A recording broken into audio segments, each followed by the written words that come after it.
Tá todo mundo falando na renda variável, a classe de ativos que reúne as ações. Por isso, se segura que hoje o Cafeína tá ousado, tá arriscado e vai explicar por que agora é a hora e a vez da renda variável. Oh my God! Uau! E falando em ações, já pensou em quanto você pode ganhar ao investir numa empresa assim que ela entra na bolsa? A Thaís Laporta fez as contas. E as apostas para o Oscar de 2020.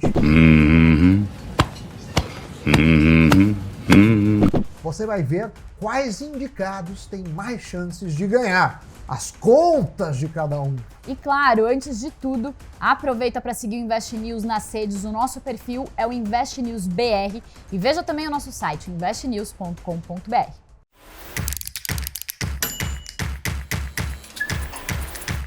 Sejam muito bem-vindos.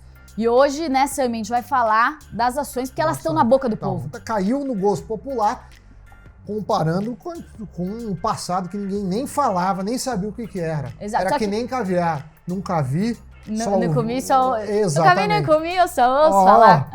No samba com Priscila e Asbeck. Sempre uma cantoria aqui no Cafeína. E sempre a malemolência. Na malemolência. Ô, Sam, mas me fala uma coisa. A gente tá falando de ações, né, como renda variável, só que a renda variável é um grupo. Uma classe de investimentos que inclui as ações. Sim, inclui câmbio, renda variável, vários... Fundos de ações. Fundos de ações. Então, ações está inserida no grande grupo de renda variável, assim como CDB, Tesouro estão na renda fixa. E a renda variável, a grande característica é que elas têm mais risco, né? São investimentos que têm mais risco. Você, na verdade, não tem uma promessa de pagamento. Então, você não tem fluxos previstos e nem datas previstas. Na renda fixa, você tem, olha, vou te pagar tanto daqui a um ano, eu vou te pagar X% daqui a 2 anos. Não tem essa promessa. Muito bom. Então, vamos ver aqui no nosso quadro quais são os fatores, né, a hora e a vez da renda variável. Então a gente separou aqui alguns dados que mostram por que a renda variável tá na boca do povo, né? Por que o pessoal tá tão interessado? No gosto popular. Então, em primeiro lugar, em 2019, a Bolsa rendeu 31%, esse foi o avanço do Ibovespa, principal índice de referência do mercado de ações, da Bolsa.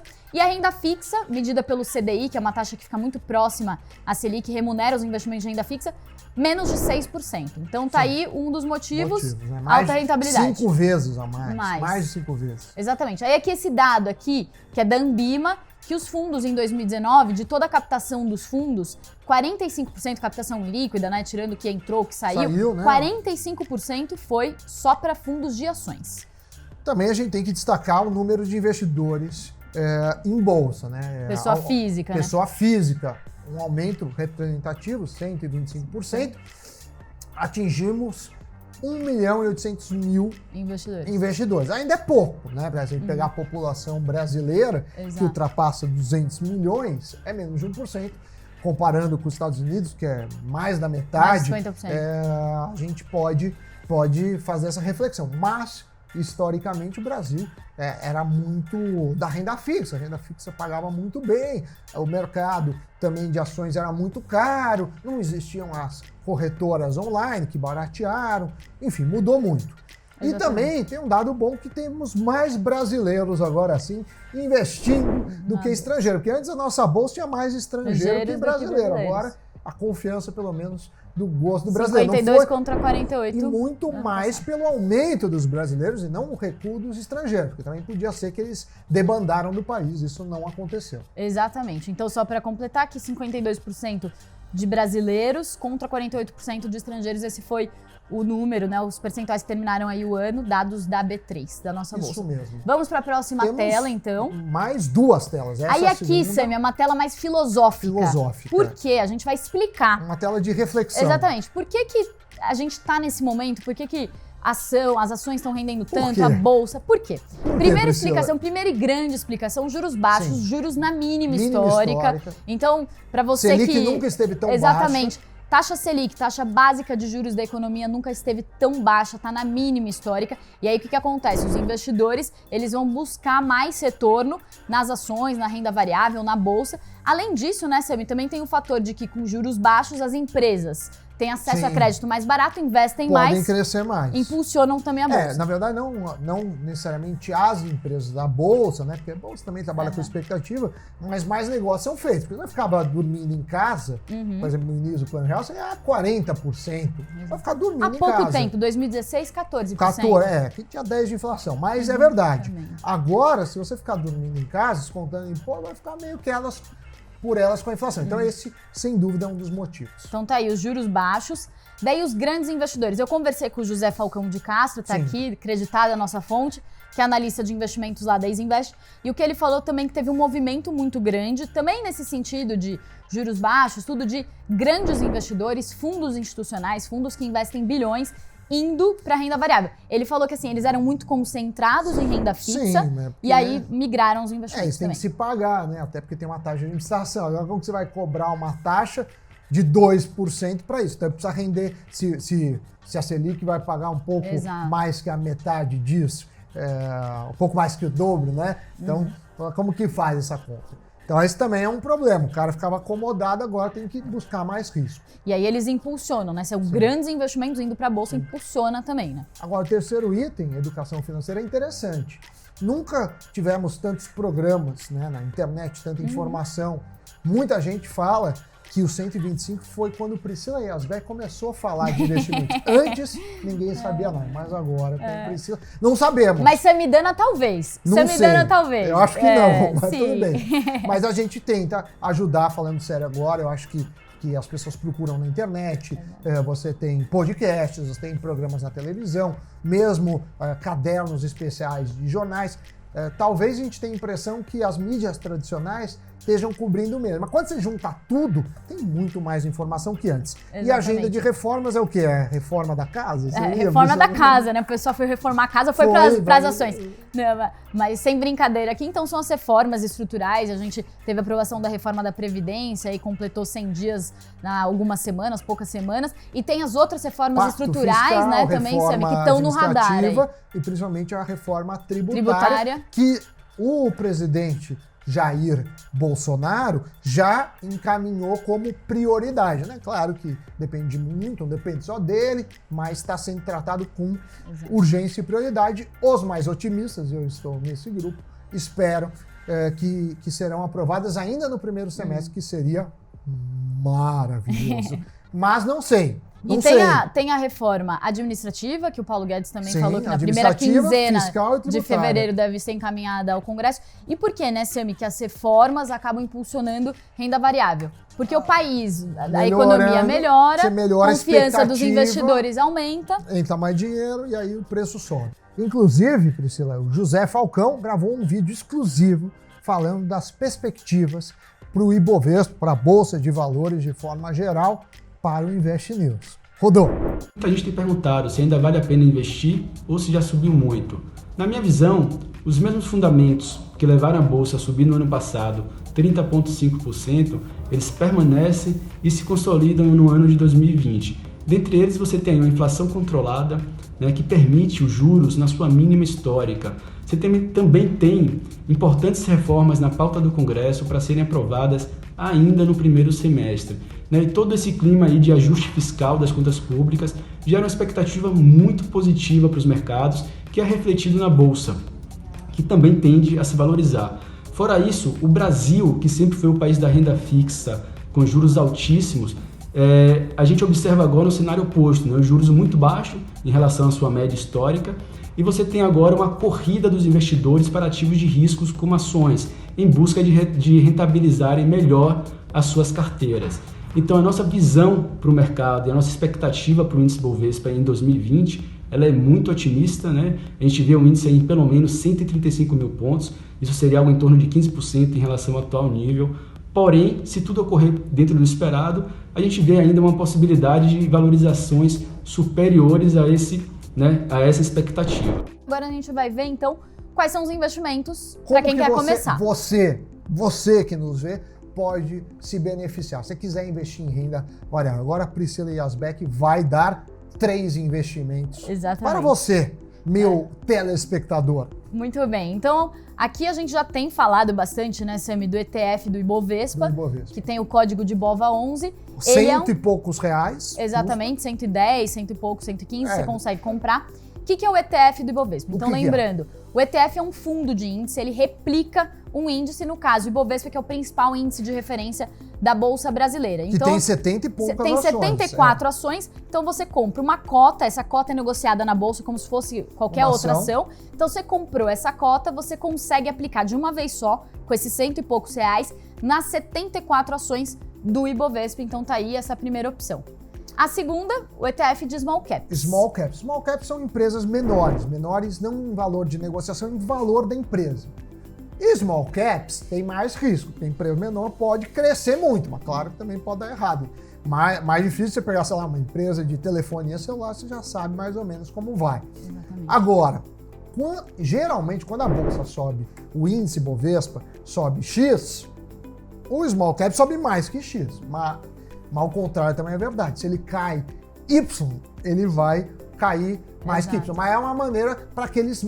Porque ações já é mais agressivo em termos de risco. Aqui ainda é mais agressivo que o caso de cima. Mas, por fim, você que entende tudo de shoppings de e fundos lajes, imobiliários. Vamos lá. Fundos imobiliários. Então, só para também acreditar de novo nossa fonte, o José Falcão, que falou desses 3 primeiros investimentos para começar. Um abraço para o José Falcão. E, gente, importante, né? Isso aqui é uma carteira de renda variável, mas não é para colocar todo o dinheiro aqui. Não, mesmo para se colocar você for uma pequena agressivo, parte. Não, se for agressivo, você pode colocar um pouco mais, mas não é para pôr tudo. Exatamente. Porque tudo isso aqui tem risco, gente. Tem muito risco. Aí depois não vai falar, vocês mandaram lá. Não, a gente explica o que é cada produto. É a cereja do teu bolo. Você quer ali colocar uma cereja no bolo, colocar uma pimentinha ali, você vem pra cá. Agora pode dar errado, como exato. tudo na vida. E ETF de Small Caps, como é mais arriscado, eles sugeriam uma parcela menor dos investimentos. Esse menor, exatamente, o Falcão. Menor, exato. Isso. Menor em small caps. E aí aqui os fundos imobiliários. O que acontece, Sam? Também a gente falou da conjuntura, juros baixos e tal.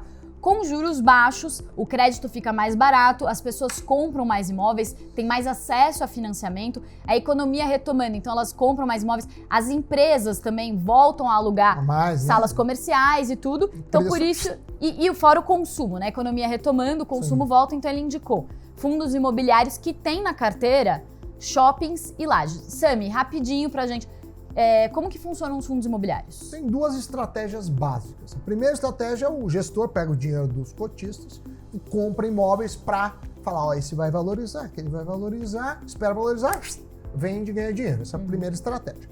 Mas eu diria que a mais comum é a segunda estratégia. Você vê lugares que vão alugar, que são bem procurados, o aluguel vai valorizar, aí você compra e a renda do aluguel se reverte para o fundo como se fosse juros.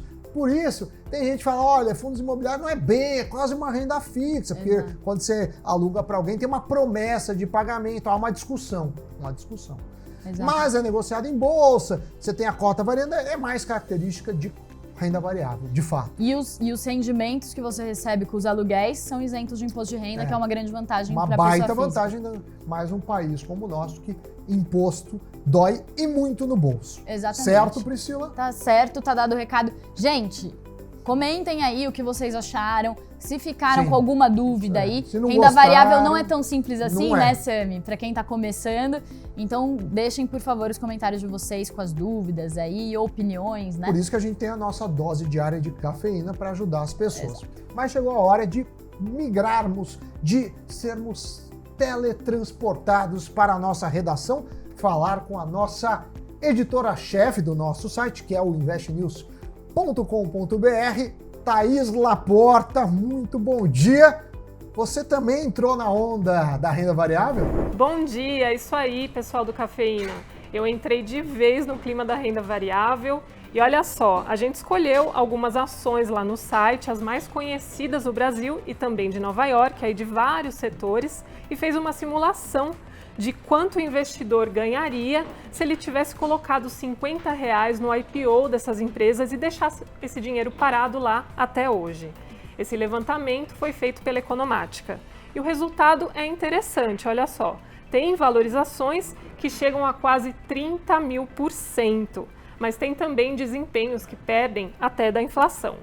Claro que é importante levar em conta o tempo em que a ação está na bolsa. Por isso a gente mostra também qual foi o retorno médio anual dessas ações. Quem investiu R$50 na varejista Magazine Luiza quando ela abriu o capital lá atrás, em maio de 2011, teria acumulado hoje R$ 1.529. Ela é uma das queridinhas da bolsa e ostenta um retorno médio aí por ano de quase 50%. Já quem investiu os mesmos R$50 nos papéis da companhia aérea Gol em outubro de 2004, teria hoje apenas R$ 72, praticamente 16 anos depois. É menos que a correção da inflação no período, que daria por volta de R$ 116.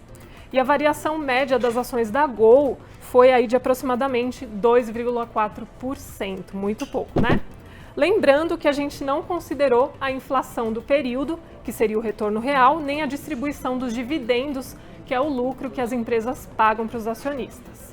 Mais informações você encontra no investnews.com.br e na sua rede social preferida, confere lá. Bom, galera, e para terminar o Cafeína, aí com chave de ouro, com estatuetas de ouro, Sim. a gente vai mostrar aqui uns cálculos do Sami. O Sami, ele como se não bastasse. Tá ser professor, sobrando, né? apresentador do Cafeína, trabalha lá na Jovem Pan também. na Jovem e tal. Pan. Ele ainda faz uns cálculos loucos de Sim, probabilidade que é de Oscar divertido. e futebol, né? Oscar, futebol. Então... Os economistas gostam de fazer previsão. Então a gente tem um modelo econométrico, usa inteligência artificial para tentar prever. Porque o que eu quero na vida? Que meu modelo ganhe. Eu não estou nem aí se o ator ganhou, se foi injusto. Eu quero saber que eu melhorei minha capacidade de previsão. Eu torço para o meu modelo. Não só eu, como o pequeno Pililico, que já fez sucesso uma ponta aqui, um sucesso de público aqui no Cafeína. Então vamos ver. Vamos botar o card depois do Pililico pra galera ver, mas vamos lá. Card do Pililico. Então tá. Você sabe que a gente ficou card, não entrou o card. Mas eu botei os cards depois. Você botou. Botei depois. Porque depois ficam rindo da nossa Esqueci, confesso. Muito Mas vamos bem. lá. Vamos ver. Oscar, Priscila. Então vamos ver aí. Então, melhor atriz, Renée Zellweger, né? Que fala a pronúncia perfeita, Zellweger. Então, melhor atriz com 86% de probabilidade. Melhor ator, Joaquin Phoenix com Coringa. Se 93%. não ganhar golpe, se não ganhar golpe isso daí. Melhor atriz coadjuvante, Laura Dern, com 86%. Quase 87%. Todas as probabilidades aí são muito altas, né? Eu só pus as altas, porque eu sou espertão. Porque eu não pus as que não tenho tanta certeza, porque aí eu vou dançar. Melhor Brad Pitt, ator, que as pessoas se ator confundem comigo. Brad Pitt, 89,3%. Melhor fotografia, 1917. Melhor filme estrangeiro, com 90% Parasita. Agora, melhor filme eu não pus, porque não é tanto, é difícil. Melhor filme é... Agora, o que eu garanto também é que o brasileiro não vai ganhar. Tem 1% de chance o Democracia em Vertigem.